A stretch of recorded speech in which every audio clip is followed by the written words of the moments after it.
Welcome to this week's edition of B.O.T.S, Books on the Shelf. I'm Miss Kathy from the Golden Gate Branch Library, and today the book I would like to share with you is called A Long Walk to Water by Linda Sue Park. This book is an amazing story about a young girl in Sudan in 2008 and a young boy in Sudan in 1985. A Long Walk to Water is based on a true story and is actually told simultaneously.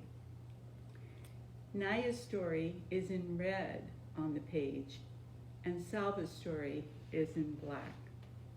The girl Naya is 11 years old in 2008. Her job is to get water for her family every day. To get the water, she must walk to a pond that is a 2-hour walk each way. She must go in the morning, come home and have lunch, and then return again in the afternoon. That is 8 hours of walking. On the way home from the pond, she must carry a container heavy with water, walking on a dusty road without shoes in the hot sun. Oftentimes the road would be covered with thorns from nearby bushes, and if she stepped on one, pain would be added to her other hardships.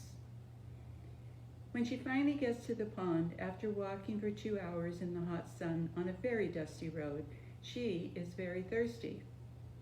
The pond is shared by many people and animals, and the water is a muddy brown, but Naya scoops up handfuls and drinks thankfully until she feels a bit cooler.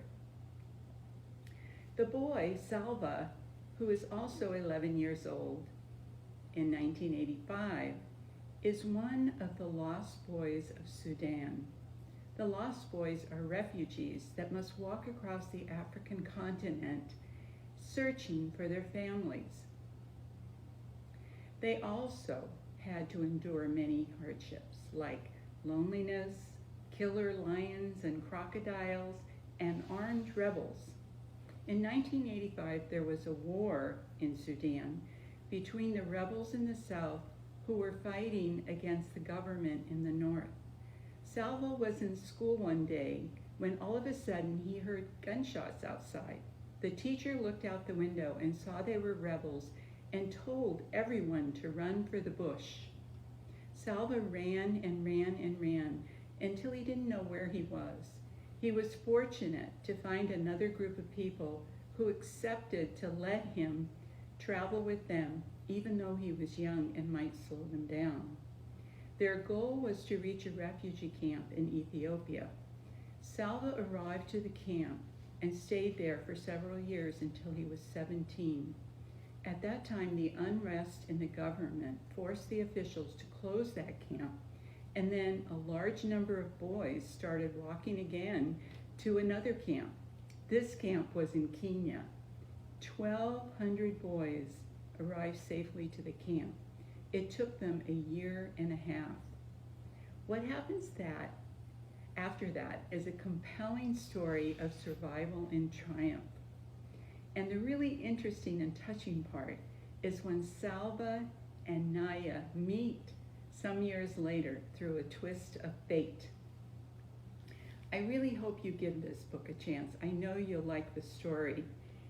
And if you look, the inside cover in the back, there is actually a picture of Salva with the author of the book, Linda Sue Park.